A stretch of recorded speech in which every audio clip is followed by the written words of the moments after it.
Okay, so today I am going to make some Japanese traditional curry chicken. I'm going to go with chicken today. And I bought this online. Now, I've never had Japanese curry. I've had a lot of Indian curry when I was in England, but I thought I'd try this Japanese curry. And it seems the tradition with the Japanese is to use potatoes, carrots, and onions. So that's what we're going to go with. We're going to follow the recipe on the box. The first thing I need to do is caramelize 4 pounds of onions.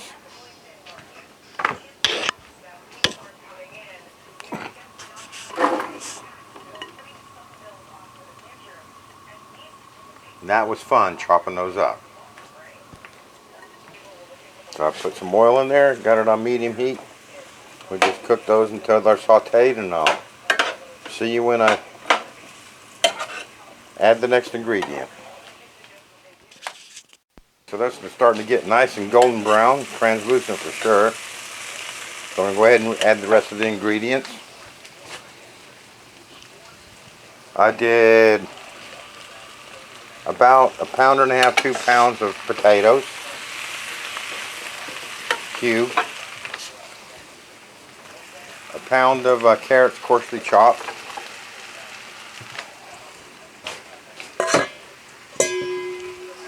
And I hope this is big enough, because I got 5 pounds of chicken breast. Now the chicken breast, what I did was I cooked that in the slow cooker. The recipe on the box says I added in here raw. But I knew I was making a big batch, and I didn't want to take any chances of raw meat. So I cooked that in the slow cooker, and we're going to add that to this. Let's see if we got enough room. 5 pounds.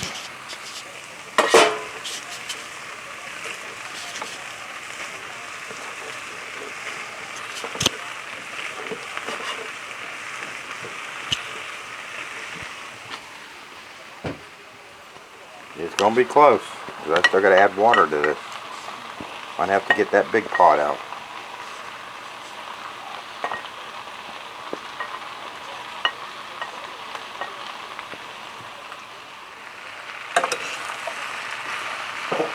Ah.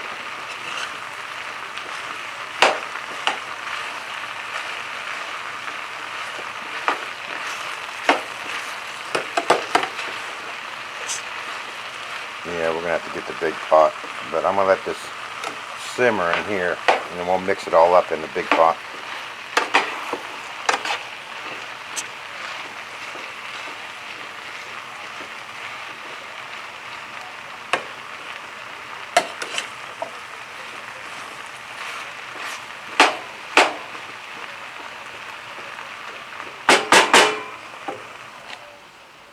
Okay, let's transfer this over.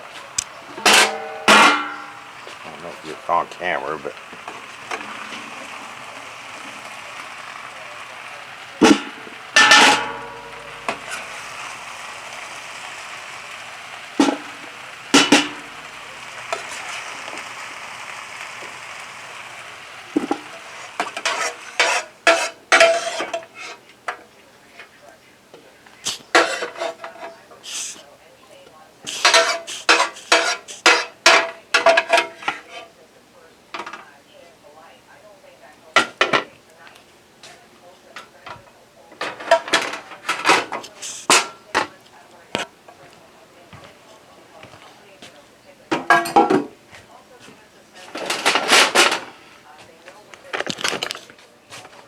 okay, so the box says that 2 1/4 cups per box of seasoning. So I'm going to do 5 times 2 1/4.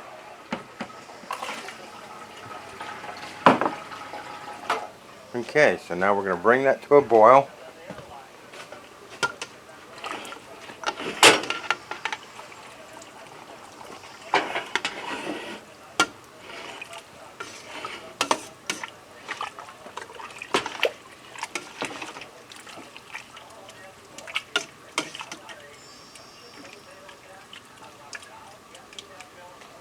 And then we'll cover it and simmer it. And we're going to simmer it and cover it until the vegetables are tender. So the carrots are tender, then it'll be ready to add the seasoning. I'll see you when I do that. Okay, so we've simmered that, covered until the carrots were tender. And now the box recipe says to turn the heat off, and break up the contents of this package in there and mix it until it's totally mixed.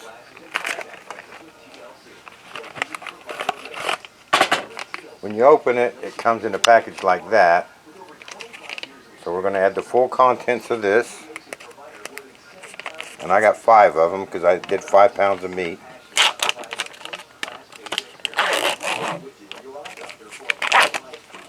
That's what it looks like inside. We're just going to break those up. I'll do them one at a time.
Okay, let's let that all dissolve.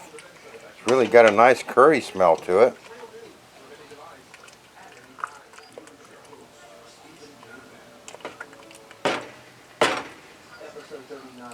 It looks like it's pretty thickening it up really well. And pretty well dissolved. Let me have a taste test here. See what that tastes like.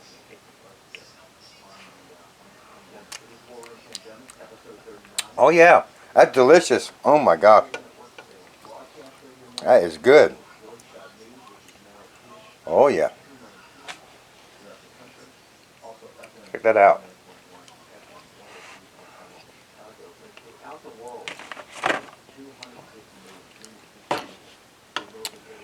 I got the medium hot, and it's not hot at all. But it's definitely got that good curry flavor. Okay, so now the package says to let those dissolve. Stir until the sauce mixes are completely melted and simmer for approximately 5 minutes. Then if we were going to serve this, you serve it over rice or noodles. So let me light this back up and we'll simmer it for 5 minutes.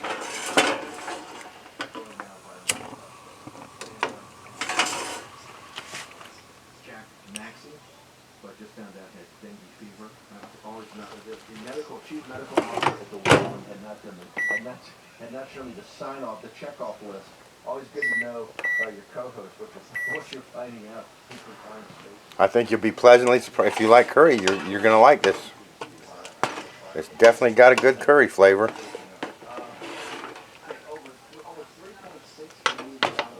I would have never thought you'd get that good flavor from little cubes like that.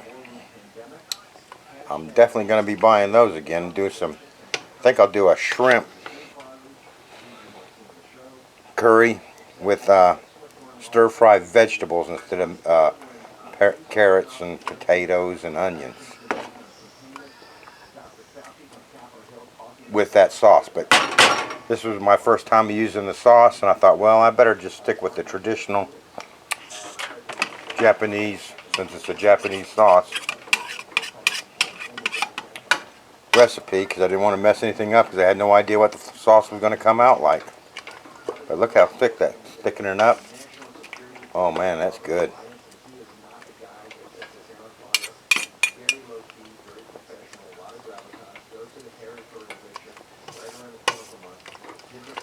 I got probably 2 freeze dryer loads full of this stuff. So buy a couple packages and do it. I bought 5 thinking 5 pounds of meat, and I thought, well, 5 pounds of meat, that gives me 5 pounds of vegetables roughly for a freeze dryer load.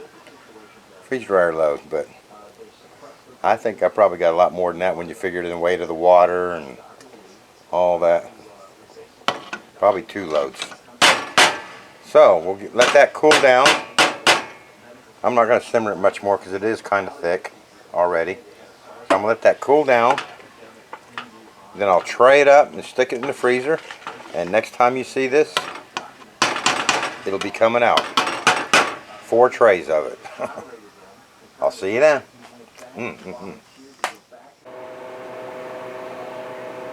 Okay, so there we have 4 trays of my Japanese curry. I ended up getting 5 full trays, so I got 1 tray that I'll put in the next load. Haven't decided what I'm going to do on there. I think I got a really good idea to put in there. It'll be a sweet probably. So let's get this bagged up and then we'll do a taste test.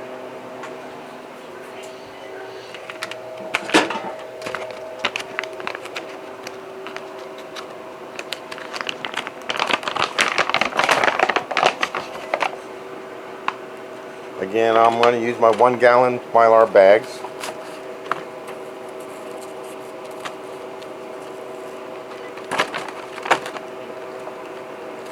See if I can pick a carrot out of there and see how dry that is.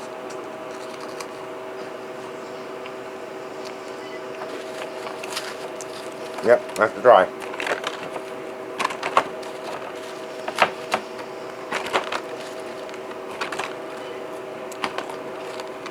Tastes good too, dry.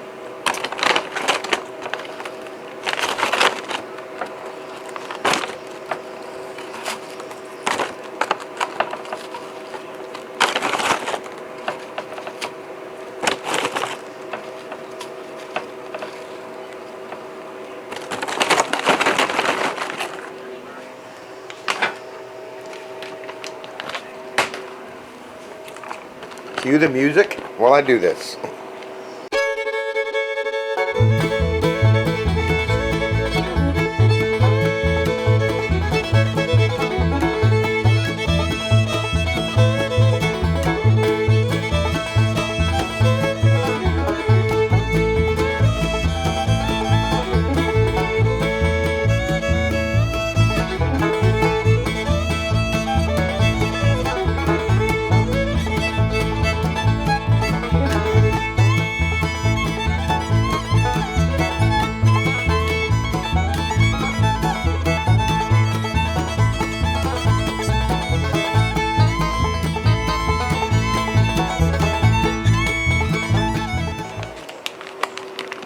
I don't know if you can see that, but there's some oil on this.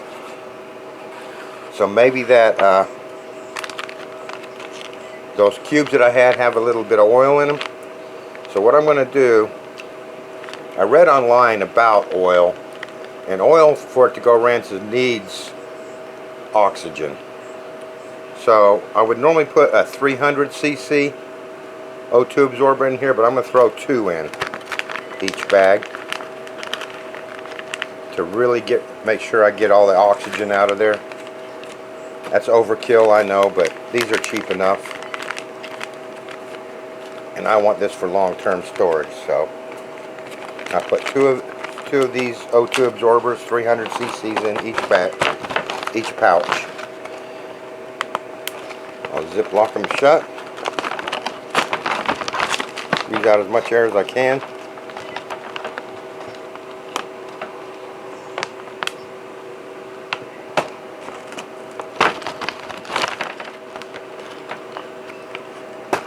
And we'll get a heat seal on those.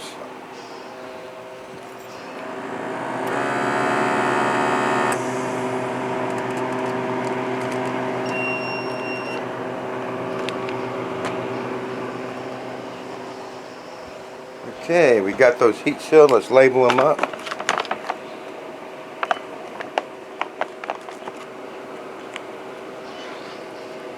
Okay, I'll get this mess cleaned up and then we'll do a taste test. Okay, that was a quick cleanup there. So I put some aside here. Let's do a taste test. There's my freeze-dried curry.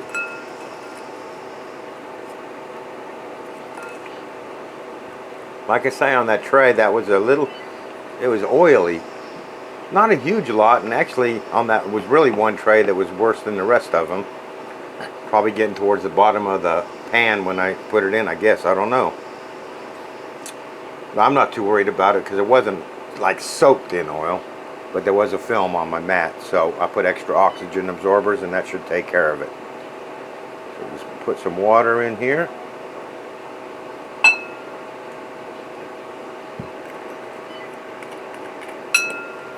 Not wanting to overdo anything. Let that soak up.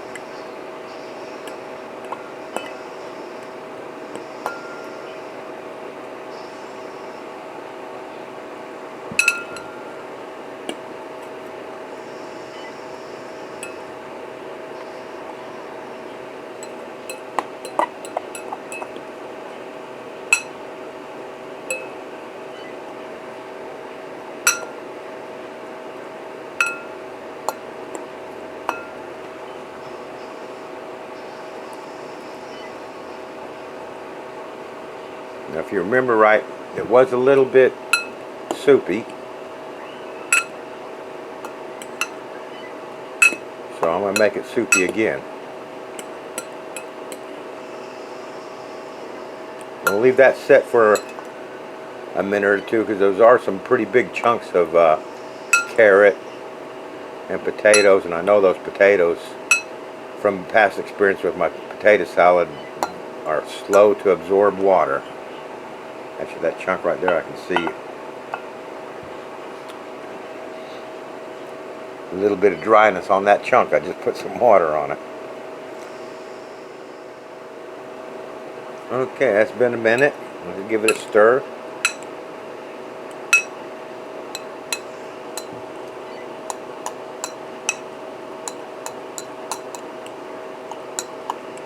That's what it came out like.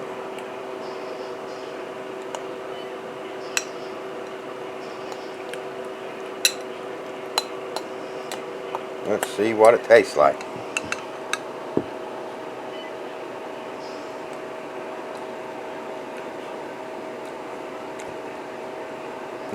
That tastes good.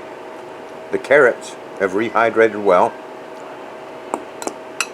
And the potato.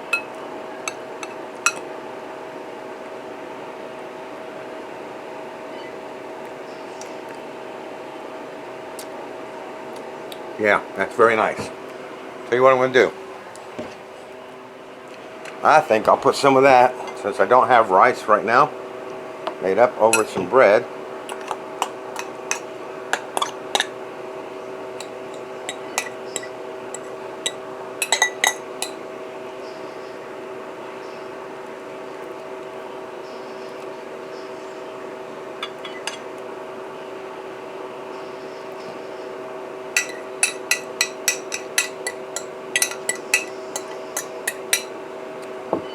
And call that dinner.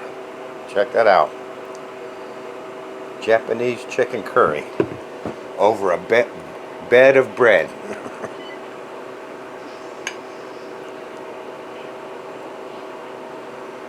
Check that out. That is good. I'm really impressed with the flavor of those cubes. I will definitely be using those again.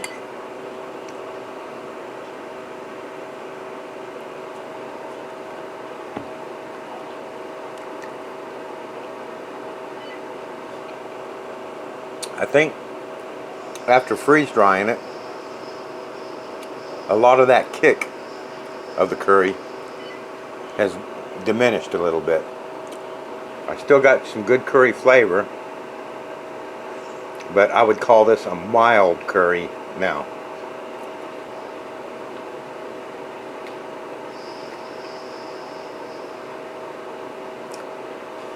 And not a medium curry, which it was when I bought the package.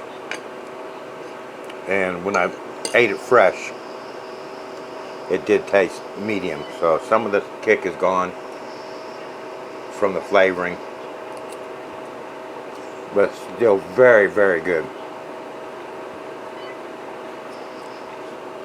A very easy, quick meal, packed full of chicken and vegetables.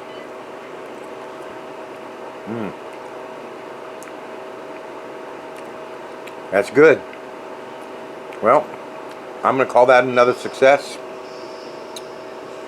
I'm going to leave a link to the curry sauce or curry seasoning. I don't know what you would call it. It's a brick, you know, kind of like a candy bar.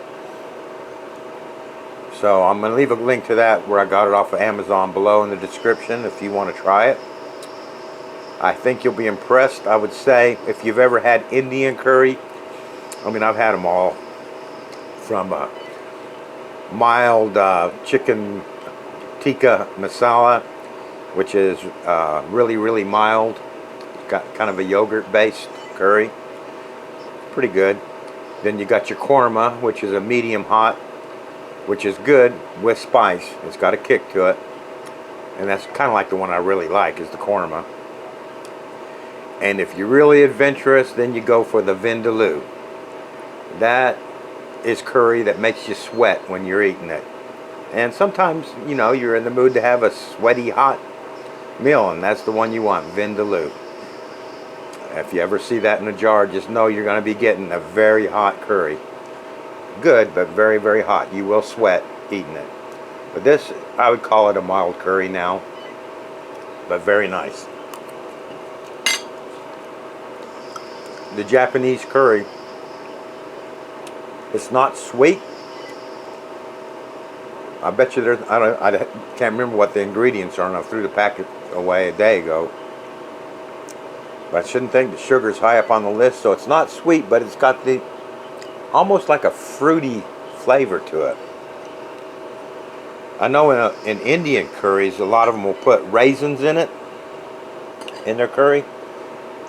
And it's kind of like that, maybe, but it's not really raisin. It's a mild curry, kind of sweet, but very good. Absolutely delicious. So I hope you've enjoyed the video. I got a nice shocker coming up for you on my next one. You'll never believe what I'm going to do. I'm not going to give no hints or anything, just it's something totally unique that I've never seen anybody do the way I'm going to do it. But I did a test on it on my last run, and I was impressed, so I'm going to make something up. So we'll see you on the next video, and I hope you watch out for that one. Thanks for watching.